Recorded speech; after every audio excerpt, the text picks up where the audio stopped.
Hello, and welcome back to another Bible story with Mom. Today, my mom will come and read us another story from the Bible. Today, we will be learning all about what happened to the Israelites after Joshua died. Are you excited to find out what will happen in this story? Well, then, let's begin.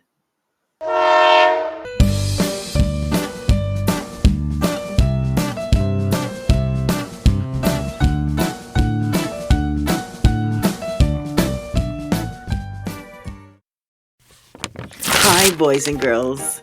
Welcome back to another story time. I am very excited because today we will be reading a new book of the Bible. Last time we finished the book of Joshua. Do you know what book would come next? Let's check my bookshelf and find out. Genesis, Exodus, Leviticus, Numbers, Deuteronomy, Joshua, Judges. Wait a minute. That's it. Judges. We will be reading the book of Judges. But before we start our story, let's do a quick recap. The children of Israel fought many battles and defeated their enemies. Then Joshua and the elders started dividing the land for the tribes. Caleb reminded Joshua of God's promise. He defeated the giants and got Hebron as his inheritance. The children of Israel appointed land for the cities of refuge and also 48 cities for the Levites. Joshua sent the 2.5 tribe back to their inheritance on the other side of Jordan. Joshua called all the people of Israel and reminded them of all the things that God did for them, and told them to put away the false god that are among them and to serve God with all their hearts and follow his commandments. He told the people to choose what God they will serve, and all the people said they will serve the true and living God. Lastly, Joshua and Eleazar the high priest died and were buried in Mount Ephraim. And that's it. That was our last story. What do you think we will learn about in our new book? Let's begin our story and find out. The story for today is the first Judges. But before we begin, we need to find out who is a judge and what this person does. A judge in the Bible is a leader over Israel, chosen by God to help them to solve problems, to obey the laws that God gave them, and to deliver them from their enemies. Oh, so the judge that we know today in the courtroom is different from the judge in the Bible. Let's begin our story and find out who is the first judge. Now, after the death of Joshua, it came to pass that the children of Israel asked the Lord, saying, "Who shall go up for us against the Canaanites first to fight against them?" And the Lord said, "Judah shall go up. Behold, I have delivered the land into his hand. So we can remember that even though the children of Israel got their land, some of the bad people were still living in the land.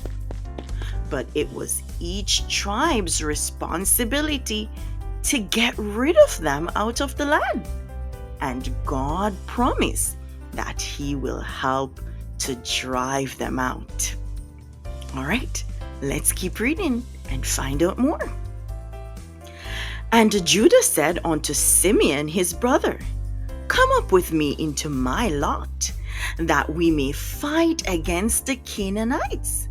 And I likewise will go with thee into thy lot. So Simeon went with him, and Judah went up, and the Lord delivered the Canaanites and the Perizzites into their hands. Wow. So God helped them to defeat their enemies. And I like that Judah asked for help. Sometimes things are a bit easier when you have someone to help, right? Okay, let's keep reading. And from thence he went against the inhabitants of Debir, and the name of Debir before was Kirjath-sepher. And Caleb said, He that smiteth Kirjath-sepher and taketh it, to him will I give Achsah, my daughter, to wife. And Othniel, the son of Kenaz, Caleb's younger brother, took it, and he gave him Achsah, his daughter, to wife. So he kept his word. That was nice. Also, Judah took Gaza, Askelon, and Ekron, with the coast thereof. And the Lord was with Judah, and he drave out the inhabitants of the mountains, but could not drive out the inhabitants of the valley, because they had chariots of iron. And the children of Benjamin did not drive out the Jebusites that inhabit Jerusalem, but the Jebusites dwelt with the children of Benjamin in Jerusalem unto this day. Neither did Manasseh drive out the inhabitants of Beth-shean and her towns, nor Tanakh, nor the inhabitants of Dor, nor the inhabitants of Eblim, nor the inhabitants of Megiddo. But the Canaanites would dwell in that land. And it came to pass, when Israel was strong, that they put the Canaanites to tribute, and did not utterly drive them out. Oh no. God said they should drive them out of the land. But instead, they put them to tribute. But wait, what is a tribute? Let's find out. A tribute is making a payment with a valuable possession like gold or silver. So this is almost like paying taxes for living on the land. So when the story says they became tributaries, it means that the people living in the land had to pay taxes to the children of Israel to stay in the land, okay? So let's find out who else did not drive out the inhabitants of the land. Neither did Ephraim drive out the Canaanites that dwelt in Gezer, but the Canaanite dwelt among them. Neither did Zebulun drive out the inhabitants, but the Canaanites dwelt among them and became tributaries. Neither did Asher drive out the inhabitants, but the Asherites dwelled among the Canaanites. Neither did Naphtali drive them out. Nevertheless, the inhabitants became tributaries unto them. Oh dear. Many of the tribes did not drive out the bad people from out of the land. Remember, God does not want the Israelites to be among these people because He does not want them to start doing the bad things that they are doing. But instead of driving them out, they made an agreement with them. This is not good. Let's keep reading and find out what will happen next. And an angel of the Lord came up from Gilgal to Bochim and said, I made you to go up out of Egypt and have brought you unto the land which I sware unto your fathers. And I said, I will never break my covenant with you, and he shall make no league with the inhabitants of this land. He shall throw down their altars, but he have not obeyed my voice. Why have he done this? Oh dear. Wherefore, I also said, I will not drive them out from before you, but they shall be as thorns in your sides, and their gods shall be a snare unto you. And it came to pass, when the angel of the Lord spake these words unto all the children of Israel, that the people lifted up their voice and wept, and they called the name of that place Bochim, and they sacrificed there unto the Lord. Wow. So an angel of the Lord came and talked to the people because they were not obeying the commandments that God gave them. And after he spoke to them, they repented before the Lord. That's good. All right, let's keep reading and find out what will happen next. And the people served the Lord all the days of Joshua and all the days of the elders that outlived Joshua, who had seen all the great works of the Lord that he did for Israel. And also all that generation were gathered unto their fathers, and there arose another generation after them, which knew not the Lord, nor yet the works which he had done for Israel. And the children of Israel did evil in the sight of the Lord, and served Balaam, and they forsook the Lord God of their fathers, which brought them out of the land of Egypt, and followed other gods of the people that were round about them, and bowed themselves unto them, and provoked the Lord to anger. Oh dear. This is why God wanted them to get the people out of the land. But they did not listen, and now their children have learned the bad ways of the people and are serving their gods. Oh no. What do you think will happen next? Let's read on and find out. The anger of the Lord was hot against Israel, and he delivered them into the hands of spoilers that spoiled them, and he sold them into the hands of their enemies round about, so that they could not any longer stand before their enemies. Wait a minute. What does it mean when it says he sold them into the hands of their enemies? Are you thinking that God had a big yard sale and sold the people? No. It just means that since Israel started serving false gods, God did not help or deliver them from their enemies anymore.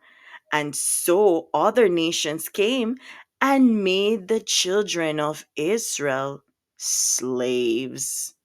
Oh no, this is not good. What will they do now? Let's read on and find out. Whithersoever they went out, the hand of the Lord was against them for evil, as the Lord had said, and as the Lord has sworn unto them, and they were greatly distressed. Nevertheless, the Lord raised up judges. Then the Lord was with the judge and delivered them out of the hand of their enemies all the days of the judge. For it repented the Lord because of their groanings by reason of them that oppressed them and vexed them. And it came to pass, when the judge was dead, that they returned and corrupt themselves more than their fathers in following other gods to serve them and to bow down unto them. They cease not from their own doings, nor from their stubborn ways. Oh dear. So this was like a cycle, which means they did it over and over again. So they would serve false gods, and their enemies would oppress them for a long time.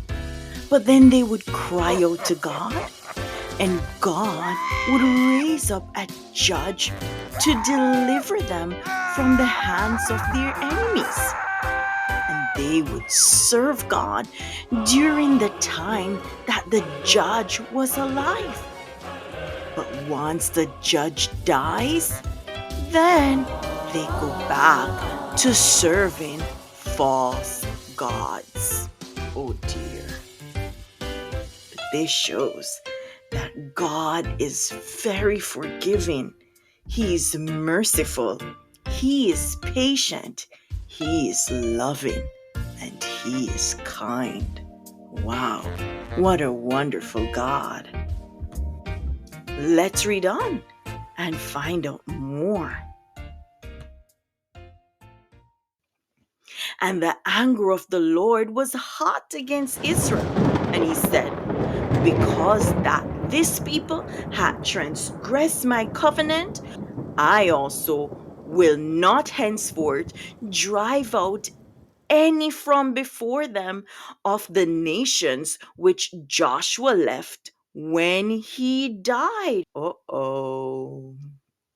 Now these are the nations which the Lord left to prove Israel, namely 5 lords of the Philistines, the Canaanites, the Zidonians, and the Hivites. And the children of Israel dwelt among the Amorites, the Hittites, the Perizzites, the Jebusites, and the Hivites. And they took their daughters to be their wives and gave their daughters to their sons and served their gods. Oh dear, this is not good. What do you think God will do now? Let's read the story and find out. And the children of Israel did evil in the sight of the Lord and forgot the Lord their God and served Baalim and the groves. Therefore, the anger of the Lord was hot against Israel, and He sold them into the hand of Cushan Rishathaim, king of Mesopotamia. And the children of Israel served Cushan Rishathaim 8 years. And when the children of Israel cried unto the Lord raised up a deliverer to the children of Israel, who delivered them, even Othniel, the son of Kenaz, Caleb's younger brother. Do you remember Othniel? Earlier in the story, he defeated Debir and married Caleb's daughter, Axa. Well, he is the first judge. I'm excited to find out how God will use him to help the children of Israel. So let's keep reading. And the Spirit of the Lord came upon him, and he judged Israel and went out to war. And the Lord delivered the king of Mesopotamia into his hand, and his hand prevailed against Cushan Rishathaim, and the land had rested 40 years. And Othniel, the son of Kenaz, died. Wow!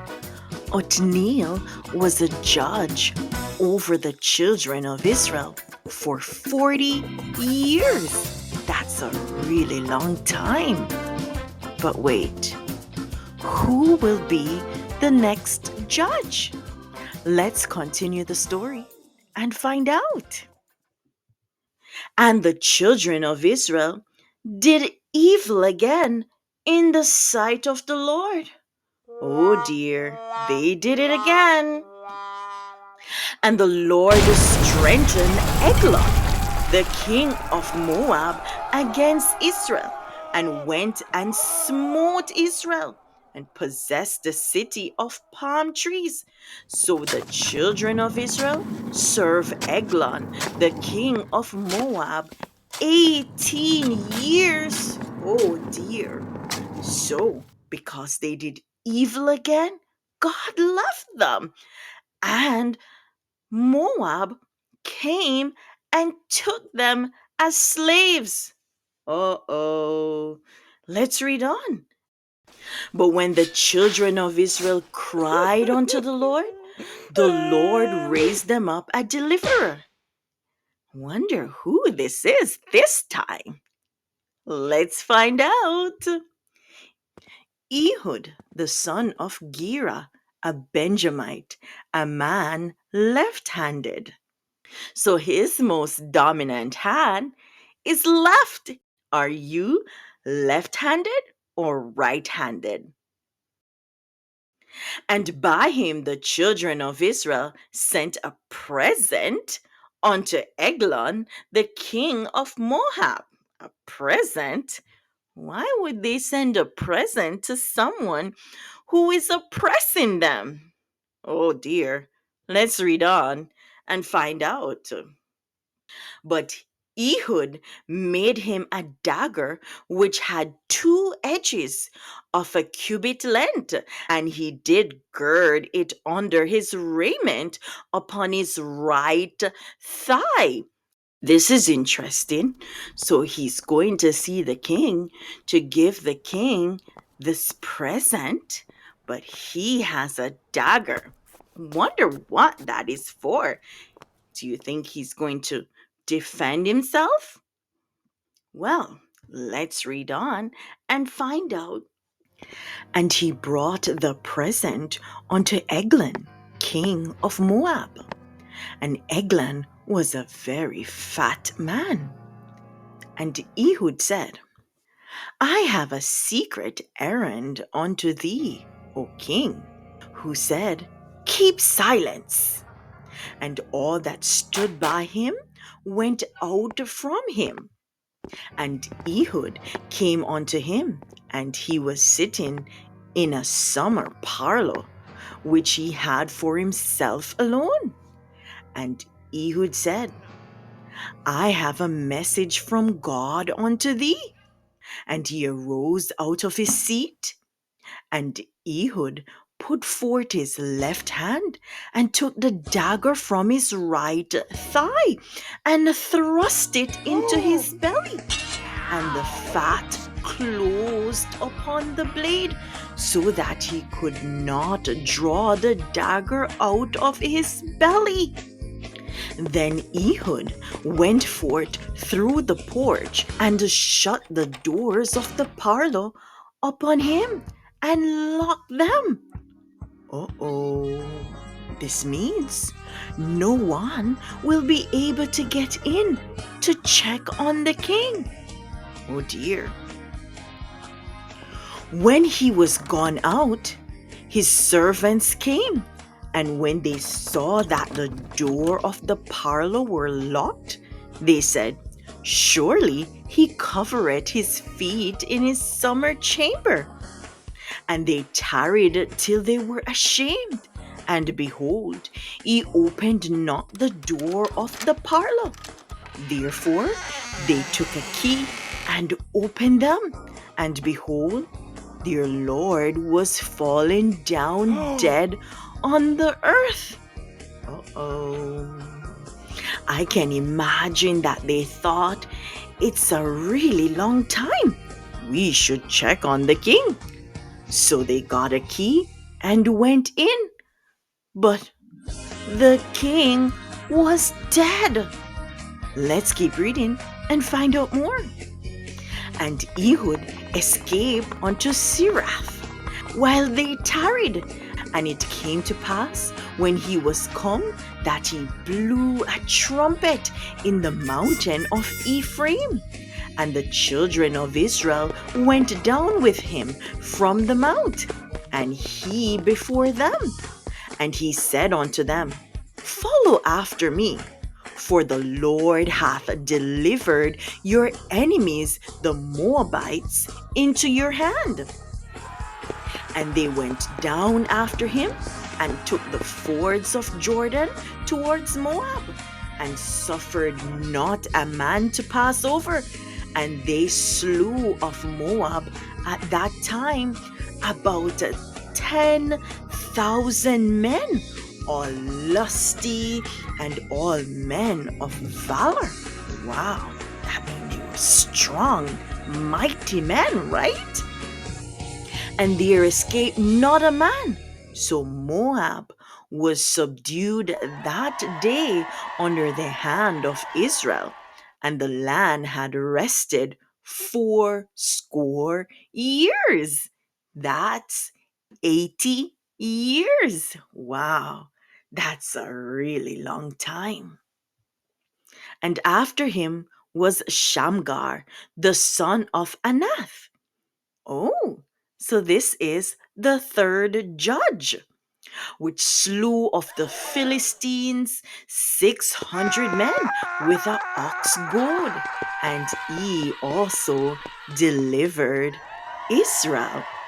So I can imagine that the children of Israel did evil again in the sight of God, and the Philistine defeated them.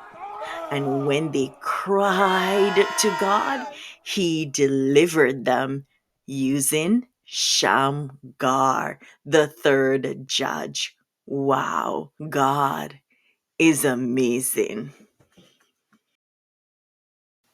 And that's it. That's the end of our story. And from the story, I have learned that God was faithful to the children of Israel and kept his promise to them by giving them a fruitful land. He promised that he would help them and bless them. But throughout this story, we can see that the people were unfaithful to him. They turned to other gods and served them. But when they were afflicted by their enemies and cried out to God, he sent judges to deliver them. This shows how loving, merciful, and forgiving our God is.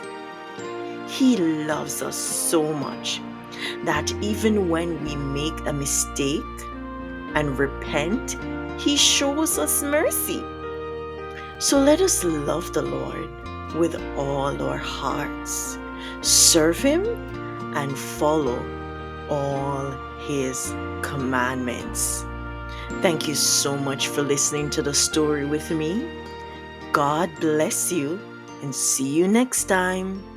Bye.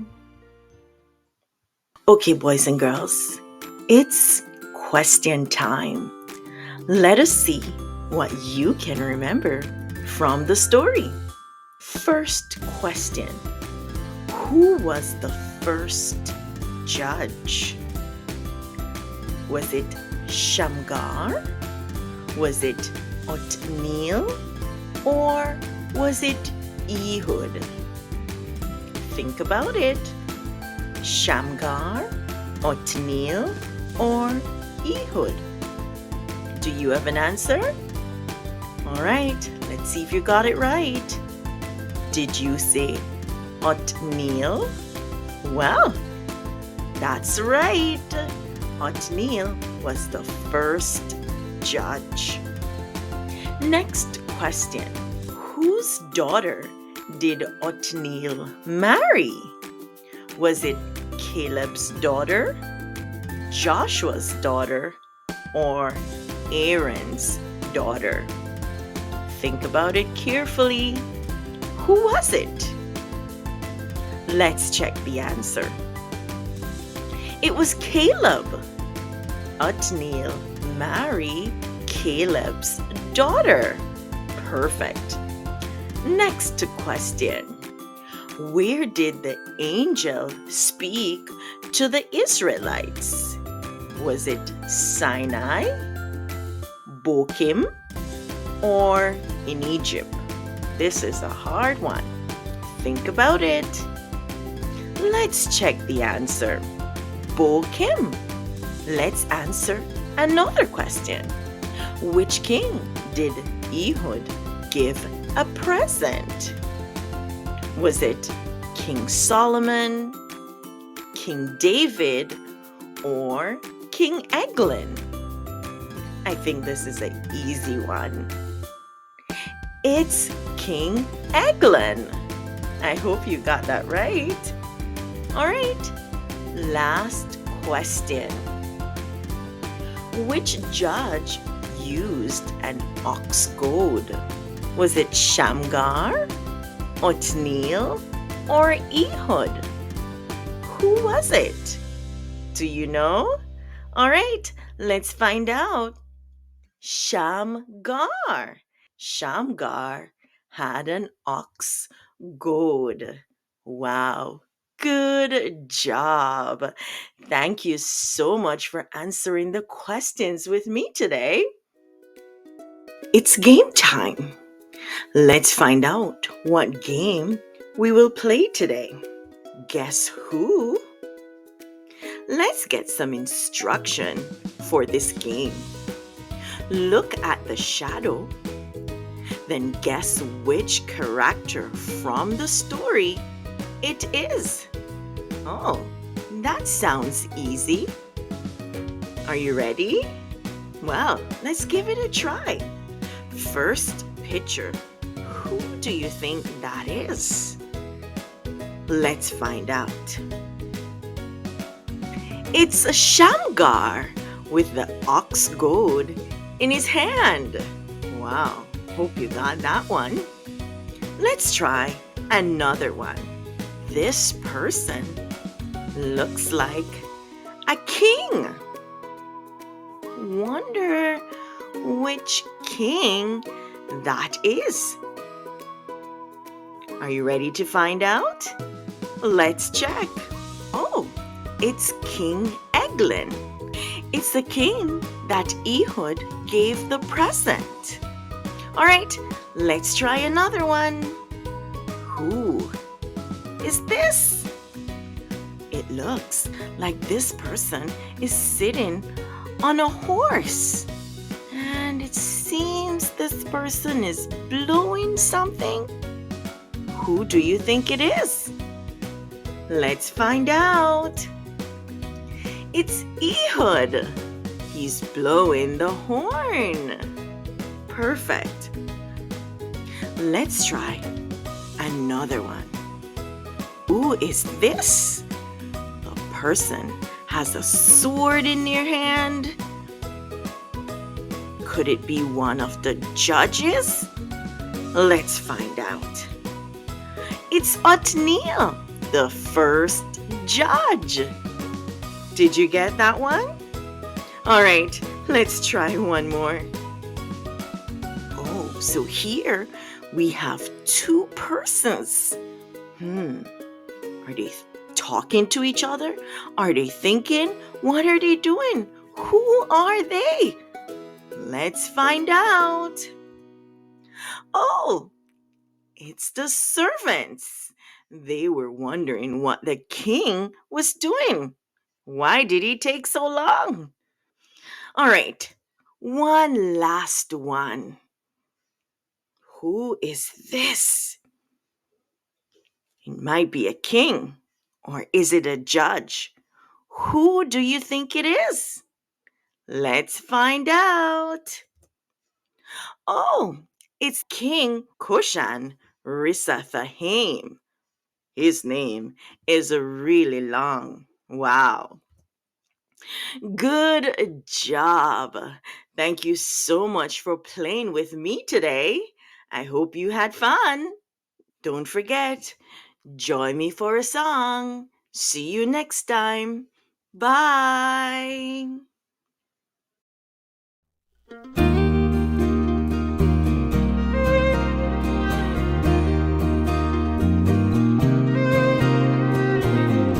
Oh, how I love Jesus.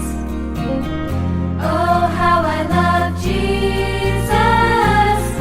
Oh, how I love Jesus. Because he first loved me. He loved me. Oh, how I love Jesus. Oh, how I love Jesus. Oh, how I love Jesus. Because he first loved me. There is a name I love to hear.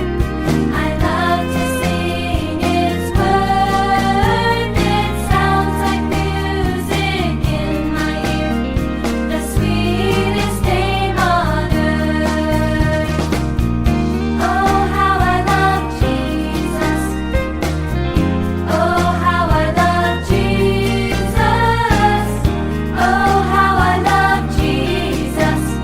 Because he first loved me.